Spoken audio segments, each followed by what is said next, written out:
warahmatullahi wabarakatuh. Perkenalkan, nama saya Rahmaini Permatasari dari Prodi Pendidikan Ekonomi, Fakultas Keguruan dan Ilmu Pendidikan Universitas Pasundan, Bandung. Tujuan saya membuat video ini untuk memenuhi tugas yang diberikan dalam mata kuliah Ekonomi Koperasi yang didoseni oleh Ibu Hajah Dini Riani MM dan Pak Afif Maulana Vendra MPD. Di sini saya akan membahas tentang ciri-ciri koperasi. Sebelum memasuki materi ciri-ciri koperasi, alangkah baiknya kita mengetahui pengertian koperasi terlebih dahulu.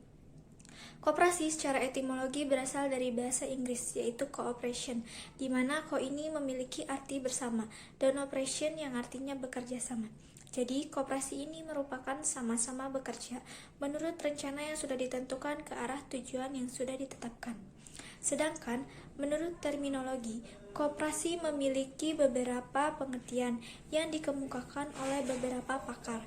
Salah satunya yaitu menurut Dr. Winardi SE, yang mengemukakan bahwa koperasi adalah sejenis badan usaha di mana hanya terdapat satu hak suara pun setiap anggota, terlepas dari banyak sedikitnya uang yang dimasukkan oleh badan usaha tersebut. Nah, setelah mengetahui dari apa itu pengertian koperasi, saya akan menjelaskan tentang apa saja ciri-ciri dari koperasi. Dalam mind map yang sudah saya buat terdapat 4 ciri koperasi. Dalam mind map ini berdasarkan menurut Undang-Undang Nomor 25 Tahun 1992 tentang pokok-pokok perkoperasian.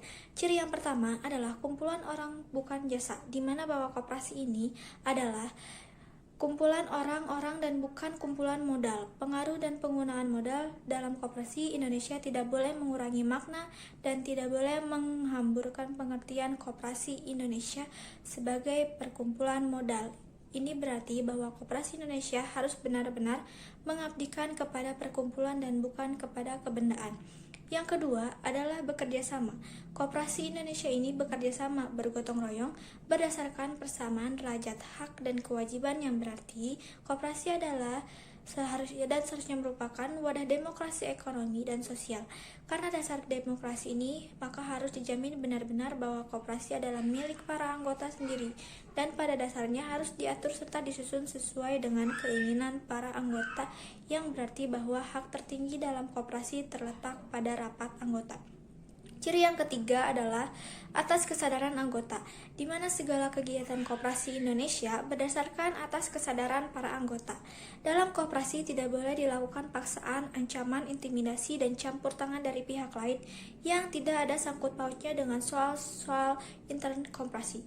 Ciri yang terakhir adalah kepentingan bersama. Tujuan koperasi Indonesia harus benar-benar merupakan kepentingan bersama dari para anggotanya, dan tujuan itu dicapai berdasarkan karya dan jasa yang disumbangkan para anggota sesuai dengan besar kecilnya karya dan jasanya harus dicerminkan pula dalam hal pembagian pendapatan dalam koperasi. Itulah beberapa ciri-ciri koperasi menurut Undang-Undang Nomor 25 Tahun 1992 yang membahas tentang pokok-pokok perkoperasian. Nah, baik, itulah beberapa materi yang bisa saya sampaikan mengenai ciri-ciri koperasi. Semoga dari penjelasan yang saya jelaskan ini bermanfaat dan bisa menambah ilmu bagi saudara-saudara yang sekalian. Dan mohon maaf apabila ada kesalahan dalam penyampaian materi, bahasa, dan kata-kata yang kurang dimengerti.